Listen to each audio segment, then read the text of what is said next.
और विदर्भ नगरी के राजा श्री भीष्मक के 5 पुत्र हुए। रुक्म, रुक्मग्रज, रुक्ममाली, रुक्मरथी, रुक्मबाहु। एक बेटी हुई और उसका नाम हुआ रुक्मिणी। भाइयों की जिम्मेदारी तो होता ही है, बहनों के शादी करने में योगदान होता ही है। महाराज भीष्म के उसका विवाह किसी और से करना चाह रहे थे। रुक्म बड़ा भाई था, बोला नो विवाह जब भी होगा तो शिशुपाल से होगा। शिशुपाल रुक्म का मित्र था। रुक्मिणी को जैसे ही पता चला भैया ने मेरा विवाह तो शिशुपाल से तय कर दिया, उनको रुक्मिणी को बड़ा टेंशन हुआ और रुक्मिणी ने एक चिट्ठी लिखा। अच्छा एक बात बताऊं, ननद लोगों के जीवन में जब बहुत टेंशन होता है ना, तो वो लोग अपने दिल की बात एक ही व्यक्ति से शेयर करती हैं। किससे करती हैं मालूम है? हाँ नहीं मालूम? मालूम तो बा, लेकिन कैसे कहल जाओ? ननद से कहती हैं। पक्की बात है। रुक्मिणी जी जाकर के अपनी भौजी से कहीं, भाभी।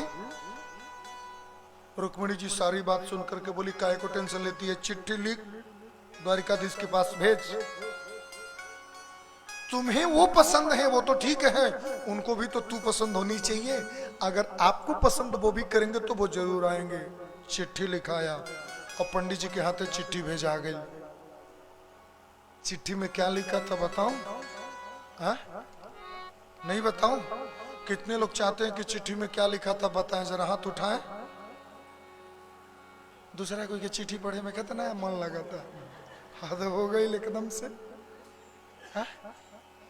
लेकिन हाथ उठाए हो तो बता देता हूं। फिर उसमें लिखा था, हे प्रभु, हे गोपाल, हे गोविंद, हे द्वारिकानाथ, आप मुझे नहीं जानते, मैं आपको जानती हूं। मैं आपको कैसे जानती हूं पहले ये जान लो। श्रुत्वा गुणान भुवन सो दरसृणवतां ते निर्विश्य कर्ण विवरे हर तोंगतापो रूपम दृशादृशिमता मखिलार्थ लाभो त्वय्युता विशतु मत्रम पत्र पौते। आपके रूप स्वरूप के बारे में मैंने संतों से गुणानुवाद सुना है और गुणानुवाद सुनने के बाद मैंने ये निर्णय लिया है कि आप फिलहाल ठीक ठाक हो और मैं तो आपसे ही विवाह करना चाहता हूं। आप मुझे नहीं जानते, लेकिन मैं आपको बता दूं कि मैं भी कोई ऐसे वैसे घर की नहीं हूं। मैं भी राजा भीष्मक की बिटिया हूं और विदर्भ नगरी में रहती हूं। 5 भाई, एक बाप एक मम्मी की इकलौती औलाद हूं। मेरा एक ही प्रस्ताव है आपसे कि श्रुत्वा का तुम मुकुंद महती कुलरीपशीलो विद्यावयो द्रविणधा मभिराम तुल्यो धीरापति कुलवती नवृणीत यार्तो कालेन्द्र सिंह नरलो कभी राम राम। आप बड़े प्रतापी राजा हो तो मैं भी राजकन्या हूं, और ऐसा मत सोचना कि मैं कोई रूपवती नहीं हूं, अच्छी नहीं हूं। हाँ, बहुत सुंदरी तो नहीं हूं, लेकिन इतनी भी बुरी नहीं हूं। इतनी सीधी सी बात समझ लो कि मैं वही हूं कि जो वस्तु शेर को मिलने चाहिए था वो वस्तु आज सियार लेने आ रहा है। मैं शेर को प्राप्त होने वाली वस्तु हूं। यदि आप अपने, इसका मतलब यह हुआ कि आप अपने आप को शेर समझते हो तो आ जाओ, और नहीं शेर समझते हो तो मत आओ। हाँ, मैं सुंदर हूं। आजकल तो बहुत सारे विवाह फेसबुक पर ही हो जा रहे हैं। अभी एक बनारस की सच्ची घटना है, और अभी की नहीं है, हो गया 2-3 साल पहले की, हमारे पड़ोस में ही एक लड़का खूब अपना बेचारा फेसबुक पर, हाँ शादी विवाह सब तय वगैरह हो गया, डेट वगैरह सब फिक्स हो गया फेसबुक पे। और फिर ये हुआ कि थोड़ा सा हम लोग मिल लेते हैं लखनऊ में, चारबाग स्टेशन पर बेचारा पकड़ करके भोर में बरुणा गया लखनऊ। अब वो भी बेचारी लड़की भी आकर वहीं खड़ी हुई हाईवे पे, और लड़का भी थोड़े दूर से, अब लड़का था बुद्धिमान बनारसी चाइन, हाँ वो दूर से ही पहले फोन लगाया, बोला कि मैं फोन लगाऊंगा तो उठाओ, हाथ उठा कर बोलो मैं इधर हूं तो मैं फिर तुम्हारे पास आ जाऊंगा, न तुम मुझे देखी हो न मैं तुम्हें देखा हूं। और जैसे ही लड़की हाथ उठा करके और ऐसे टाटा बाय बाय की कि मैं यहाँ खड़ी हूँ, देख रहे हो मैं यहाँ हाथ उठाई हूँ, लाल सलवार है, लड़का मोबाइल स्विच ऑफ करके वापस बरुणा पकड़ लिया। हाँ वो सीधा भाग करके घर आ गया। ये फेसबुक, यूट्यूब, ट्विटर, इंस्टाग्राम पर दिखता लौकी है, बिक जाता है नेनुआ के रेट में। प्रेम से बोलो जय श्री कृष्ण। हाँ कई बार एप्पल का एडवर्टाइजमेंट वेट करके घड़ी साबुन उसमें डाल देते हैं सब, इसलिए इन सब बकवासबाजियों से दूर रहिए। माँ बाप, परिवारजन, सगे संबंधी, दोस्त मित्र के जान पहचान में ही विवाह शादी हो तो बेहतर है। श्री रुक्मिणी जी कहती है कि मैं रूपवती हूं, पसंद आए तो करना वरना वापस चले जाना, कोई टेंशन नहीं है। हाँ अब मिलूंगी कैसे ये बता दे रही हूं, ये बहुत जरूरी है। हाँ कंफर्म ना हो कहाँ मिलना है, किधर मिलना है, कहाँ भेंट होगा, कैसे भेंट होगा, कब भेंट होगा, और बिन बताए बिना मुंह उठाए चल दिए और पता चला कि बस स्टैंड में तली फूफा भेंट आ गई ना, लेनी के देनी हो जाएगी ना।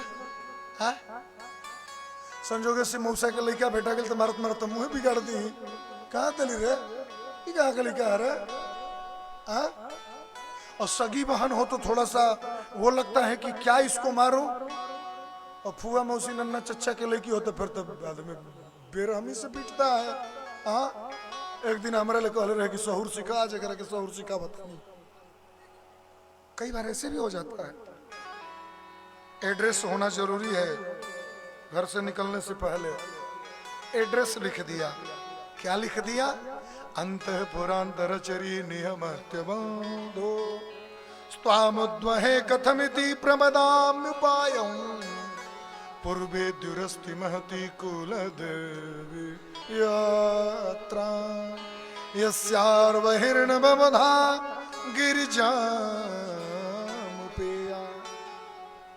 अंतःपुर में रहती हूँ, मेरी सुरक्षा में बहुत सारे लंबे चौड़े जेड प्लस सिक्योरिटी लगे रहते हैं।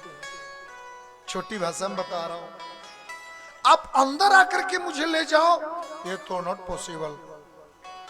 मेरे भाई लोग भी मेरा बहुत केयर करते हैं, मिहमत्य बंधु, और शादी को ध्यान में रखते हुए सिक्योरिटी इंचार्ज मेरा खुद ही भाई हो गया है। उसकी इजाजत के बिना तो यमराज अंदर नहीं आ सकता। तुम क्या खा खाओगे? हाँ जिस महल में मैं रहती हूँ उस महल का दरवाजा ही बंद है, कक्ष की तो बातें छोड़ो, यहाँ अंदर संभव नहीं है। हाँ हमारे राज्य के पूर्वे द्वारस्थी, पूर्व दरवाजे पर बाहर कुल देवी का मंदिर है, परसों में वहीं पूजा करने जाऊंगी और वहीं तुम आ जाना। और सुनो, पहले से मंदिर में जाकर के कहीं खड़ा हो जाना, क्योंकि जब मैं जाऊंगी पूजा करने ना तो सिक्योरिटी वहां भी उतनी भयंकर लगी रहेगी। पहले ही जाकर के पंडित जी चिट्ठी लाके दे दे हुआ, पंडित जी कहना कि जाए भगवान कृष्ण कहना कि रास्ता नहीं देखले, हमारा के लिए ले चला, हमारा के लिए ले चला, रास्ता नहीं देखले। रथ में बैठ करके बलराम जी बोले जा रहा है, कहाँ जा रहा है? तो भगवान कृष्ण बोले कि आता हूं। अरे वो तो ठीक है आता है, लेकिन अभी फिलहाल जाता कहाँ है? बोले वो नहीं जाता नहीं तो के ने ओने ओने के ने, अरे एने ओने जाता नहीं हम। पंडित जी बोले कि बियाह करे जाता ना, स्वयंवर होके वाला बा। बलराम जी बोले हे भगवान, मेरा कन्हैया तो बिल्कुल जाना चाहिए, लाखों करोड़ों अरबों में एक है, बिल्कुल जाओ, अभी मैं चतुरंगनी सेना भेजता हूँ। हाँ ठीक है भेज देना। और कह करके भगवान कृष्ण बोले जल्दी भगा, चल चल सुनो रथ। अरे बाबा बाबा पीछे से आ रहा है चतुरंगड़ी सेना। अरे चतुरंगड़ी सेना, उधर भी सेना है, दोनों सेना आपस में लड़ने लग गए। अपना तो झूठे बिना माने मतलब का बात बिगड़ जाएगा। मैं तो अकेले ही अपना सब काम निपटा लूंगा, तुम तुरंत लेकर जल्दी चलो। और भगवान कृष्ण आकर के मंदिर में आराम से, हाँ भागवत में लिखा है थोड़ा नगर भ्रमण वगैरह भी किए, इसके बाद में सीधा मंदिर में आ गए। मैया गिरिजा की पूजन करने के लिए श्री किशोरी जी हाथ में अक्षत पुष्प की थाल लिए हुए और श्री कात्यायनी पूजन करने के लिए चल दी। सखिया गीत गाने लग गए। क्या गीत गा रही हैं? ओ मैंने मेघ दी। बहुत प्यारा गीत है, बिहार में हमारे लोग गाते हैं।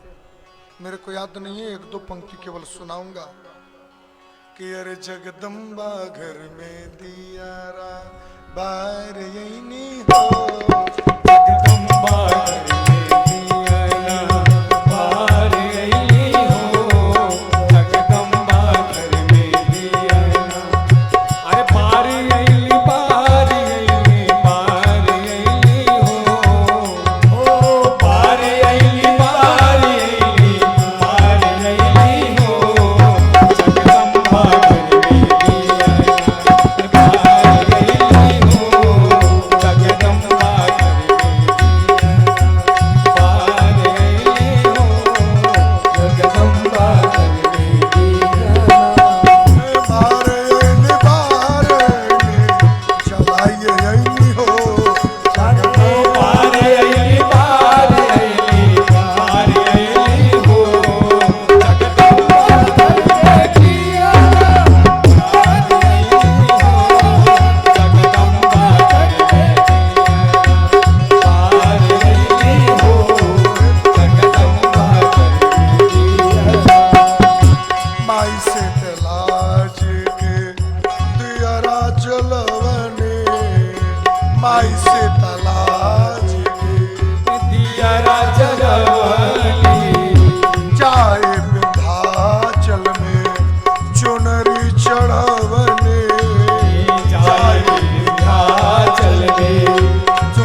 कात्यायनी पूजन करने के लिए गई।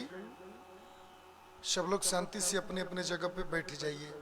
हाँ, केवल जो कन्यादान करने वाले हैं ना, तो रुक्मिणी जी के पापा